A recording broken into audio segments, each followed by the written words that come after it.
አንዳንድ ሰዎች ከህመም በፍጥነት ለምን እንደሚያገግሙ፣ ሌሎች ደግሞ ወደ ቀድሞ ጤንነታቸው ለመመለስ ረጅም ጊዜ ለምን እንደሚወስድባቸው አስባችሁ ታውቃላችሁ? እውነታው ግን ማገገም ስለ እረፍት ወይም ደግሞ ስለ መድኃኒት ብቻ አይደለም። ያ ባላችሁበት ወሳኝ የመፈወሻ ወቅት ስለምትመገቡት ነገርም ጭምር ነው። ሰውነታችሁ የተጎዱ ህዋሳትን ለመጠገን፣ ኢንፌክሽንን ለመዋጋት እናም ጥንካሬያችሁን መልሳችሁ ለመገንባት ሁልጊዜም ከትዕይንቱ በስተጀርባ እየሰራ ነው። ነገር ግን ተገቢው ንጥረ ነገር ከሌለ ያ ሂደት በከፍተኛ ሁኔታ ሊዘገይ ይችላል። በዛሬው ቪዲዮአችን ላይ ከህመም በኋላ ሰውነታችሁ በፍጥነት እናም ይበልጥ ውጤታማ በሆነ መንገድ እንዲያገግም ወይም እንድትድኑ የሚረዱ ጠንካራ እናም የዕለት ተዕለት ምግቦችን እንቃኛለን። እነዚህ ውድ ወይም ውስብስብ ግብአቶች አይደሉም። የሰውነት በሽታ የመከላከል አቅማችሁን የሚደግፉ፣ ብግነት ወይም ደግሞ ኢንፍላሜሽንን የሚቀንሱ እናም ኃይላችሁን ደረጃ በደረጃ የሚመልሱ ቀላልና ተፈጥሯዊ ምግቦች ናቸው። ከጉንፋን፣ ከኢንፍሉዌንዛ፣ ከኢንፌክሽን ወይም ከአጠቃላይ ድክመት እያገገማችሁ ቢሆንም ምን መብላት እንዳለባችሁ ማወቃችሁ በምን ያክል ፍጥነት ወደ ቀድሞ ሁኔታችሁ እንደምትመለሱ ትልቅ ልዩነትን ይፈጥራል። ስለዚህ የበለጠ ጥንካሬ እንዲሰማችሁ፣ በፍጥነት እንድትፈወሱ እናም በማገገም ላይ ሳላችሁ ለሰውነታችሁ የሚያስፈልገውን በትክክል ለመስጠት ከፈለጋችሁ ይህ ቪዲዮ እስከ መጨረሻው ማየታችሁን እርግጠኛ ሁኑ። ምክንያቱም አንዳንዶቹ ምግቦች ሊያስገርሟችሁ ይችላሉ፣ እንዲሁም ከህመም የምታገግሙበትን መንገድ ሙሉ በሙሉም ሊቀይሩት ይችላሉ። ከህመም ማገገም ስለ እረፍት ብቻ አይደለም። ለሰውነታችሁ ህብረ ህዋሳትን እንዲጠግን፣ የቀሩ ኢንፌክሽኖችን እንዲዋጋ እናም ኃይልን እንዲመልስ ትክክለኛውን የግንባታ ግብዓት ለመስጠትም ጭምር ነው። ትክክለኛ ምግቦች ብግነትን ሊቀንሱ፣ የበሽታ መከላከል ስርዓታችሁን ሊደግፉ እናም የመፈወስ ሂደቱን በጣም ጠንካራ በሆነ መንገድም ሊያፋጥኑት ይችላሉ። ታዲያ በፍጥነት ከህመም ለማገገም ምን መብላት እንዳለባችሁ በስፋት እነግራችኋለሁኝ። አንደኛ፣ በፕሮቲን የበለጸጉ ምግቦችን መመገብ ያስፈልጋል። ስትታመሙ ሰውነታችሁ ከተለመደው በላይ ብዙ ፕሮቲንን ይሰባብራል።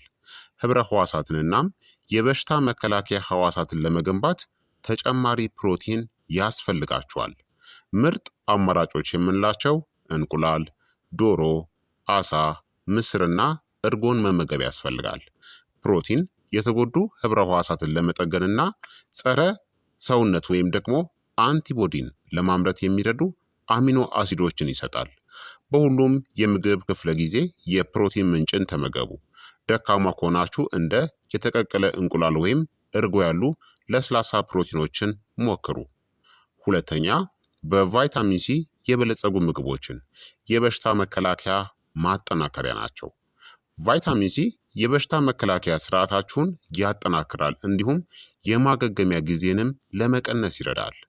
ምርጥ አማራጮች የምንላቸው ብርቱካን፣ ሎሚ፣ ፓፓያ፣ ማንጎ እናም ቃሪያን ተመገቡ። ነጭ የደም ህዋሳትን ይደግፋል፣ እንዲሁም ብግነት ወይም ደግሞ ኢንፍላሜሽንን ይቀንሳል። ጠዋት ላይ ለብ ያለ የሎሚ ውሃን ጠጡ። በምግቦች መካከል ትኩስ ፍራፍሬዎችን ጨምሩ። ሶስተኛ፣ ቅጠላ ቅጠሎችን ነው።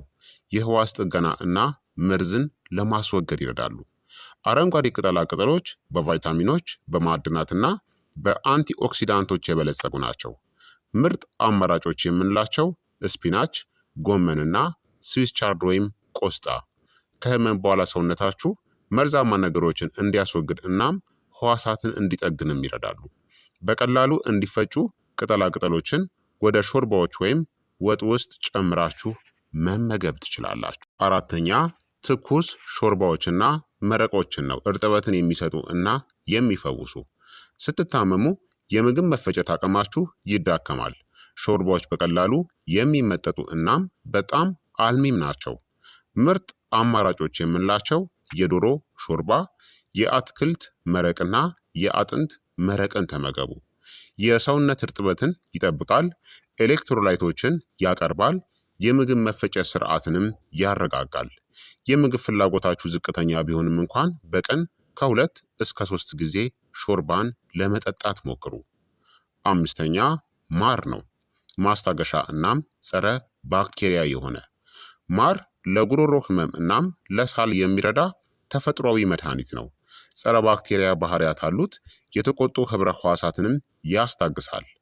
1 ማንኪያ ማርን በሞቀ ውሃ ወይም በሻይ ውስጥ ቀላቅላችሁ ጠጡ።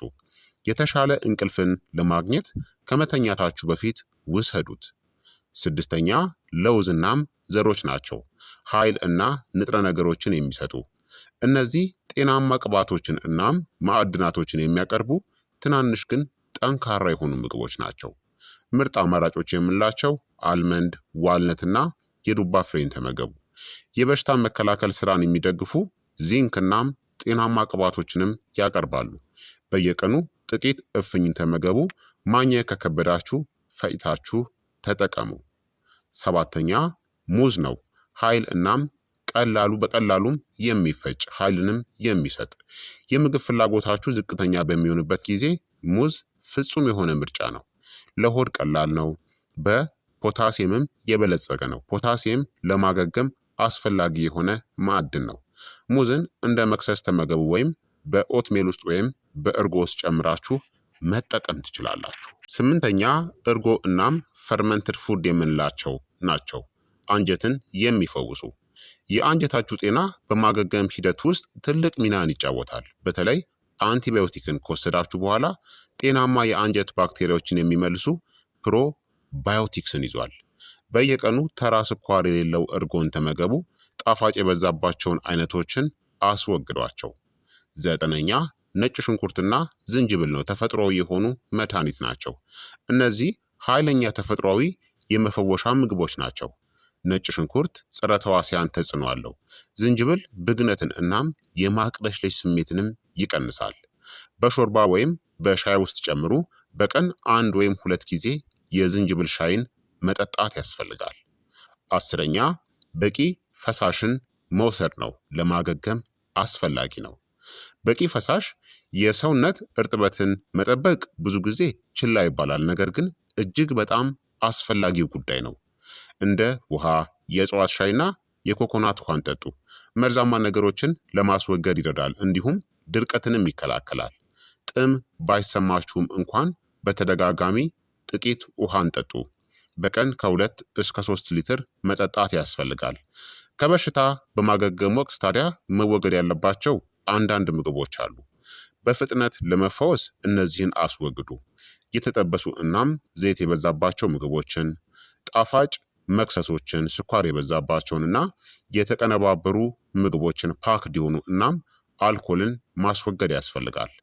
እነዚህ ማገገምን ያዘገያሉ፣ እንዲሁም የበሽታ መከላከል አቅማችሁንም ያዳክሙታል።